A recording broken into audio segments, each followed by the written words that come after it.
بجزيل الشكر لكل الحضور الكريم، ولعل موضوع مداخلتي سترتكز حول التدبير الإحصائي لمخالفات وجنح السير بالمحكمة الابتدائية بأزلة. يعتبر السير على الطرق بواسطة وسائل النقل الحديثة أمرا ضروريا في تحقيق الأمن الطرقي والتنمية الاقتصادية، ويشكل العنصر البشري قطب الرحى في عمليات جنح ومخالفات وحوادث السير رغم تضارب أسبابه وشروط السلامة الطرقية. وفي حديثنا بداية عن مخالفات السير على الطرق، فقد قامت النيابة العامة لدى المحكمة الابتدائية بأزلال بإحالة حوالي 468 سنة تنفيذ على مصلحة تحصيل الغرامات بالمحكمة خلال سنتي 2018 وسنة 2019 بمبلغ حوالي 228 ألف درهم، وبتراجع قدر بما نسبته 6.41%. إلا أن توزيع هذه المخالفات سنة 2019 يختلف حسب الدرجات المحددة لها قانوناً. فالمخالفات من الدرجة الثالثة تشكل نسبة 55%، والمخالفات من الدرجة الثانية تشكل 17%، بينما مخالفات الدرجة الأولى تشكل 28% من مجموع المخالفات التي أنجزت فيها السندات التنفيذية. وفي مقاربة أولية لتوزيع هذه المخالفات المحالة على النيابة العامة بأزلال حسب النوع، ودون احتساب الغرامات التي يستخلصها رجال الأمن ورجال الدرك الملكي، ودون احتساب المخالفات المؤداة بالقبضات، فإن العنصر الذكوري يعد أكثر ارتكابا لمخالفات السير المحالة على المحكمة للبث فيها بنسبة 100% خلال سنتي 2018 و 2019. فتحية عالية للنساء السائقات داخل النفوذ الترابي للمحكمة الابتدائية بأزلة.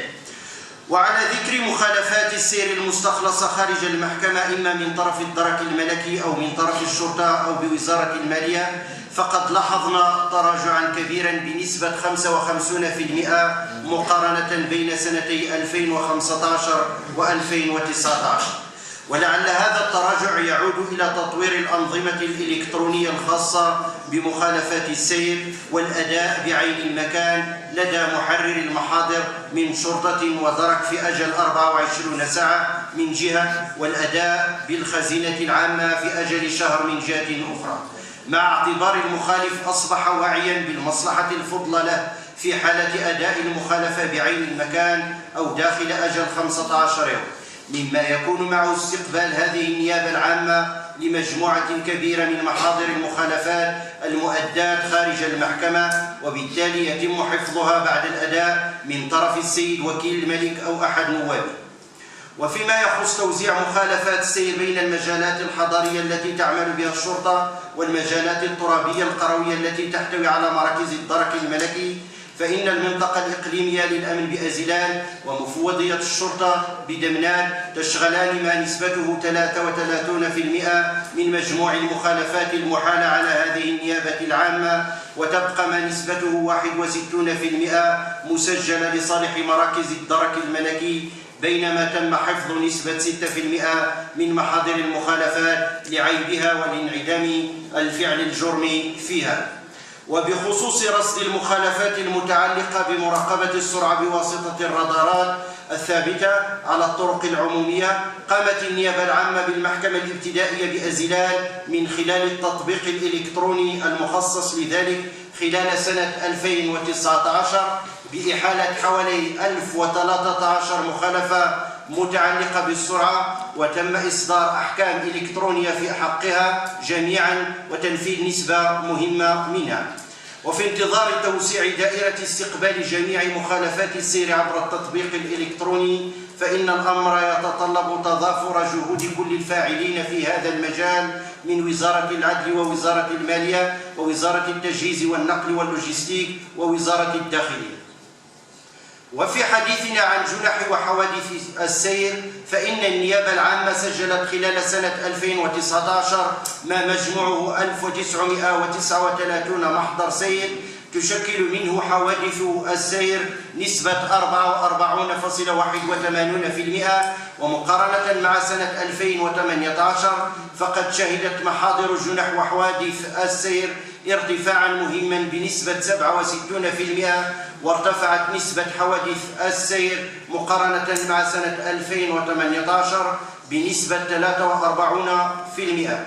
وللإشارة فقد تم تصدير متابعات في هذه المحاضر بنسبة 69% من مجموعها، وتشغل منها قضايا حوادث السير نسبة 31%. وفي مقارنتنا لجنح وحوادث السير على مستوى القضايا التي كانت رائجة بهذه المحكمة فقد شهدت ارتفاعا كبيرا بنسبة 45% مقارنة مع سنة 2018، وتبقى حوادث السير المميتة بدورها مرتفعة بنسبة 4.39% من مجموع قضايا حوادث السير. وفي توزيعنا لنوع جنح السير السائدة بالنفوذ الترابي لأزلال خلال سنة 2019 تأتي جنحة انعدام التأمين في المرتبة الأولى بنسبة 57% من مجموع جنح السير المرتكبة بنفوذ دائرة المحكمة الابتدائية بأزلال، متبوعة بجنحة نقل الركاب بدون ترخيص بنسبة 23%، وتبقى نسبة 20% موزعة على باقي جنح السير الأخرى كالسياقة في حالة سكر، والفرار عقب ارتكاب مخالفة أو جنحة، وعدم الامتثال، وعدم حمل سند الملكية، وسياقة مركبة بدون رخصة، وعدم تقديم وثيقة تأمين، وعدم التوفر على صفائح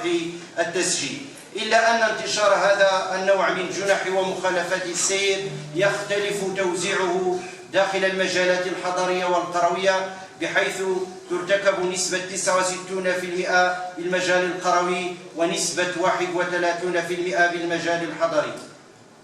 وفيما يخص مقاربة هذه الجنح من حيث النوع، نجد مرة أخرى أن جميع القضايا المتعلقة بجنح السير الرائجة خلال سنة 2019 تعود كلها إلى العنصر الذكوري بنسبة 100%، إلا أن حوادث السير قد نالت منها السائقة نصيبها بنسبة ضعيفة جدا تقدر ب0.97% 4 حالات. وفي الأخير يمكننا أن نلاحظ أن هناك تراجع كبير على مستوى مخالفات السير بالنفوذ الترابي لأزلال، وارتفاع على مستوى جنح وحوادث السير مع تركزهما داخل التجمعات القروية إلى حد ما، مما يستلزم مزيدا من الوعي والتحسيس من طرف كل الفاعلين في هذا المجال وعلى جميع المستويات. وشكرا.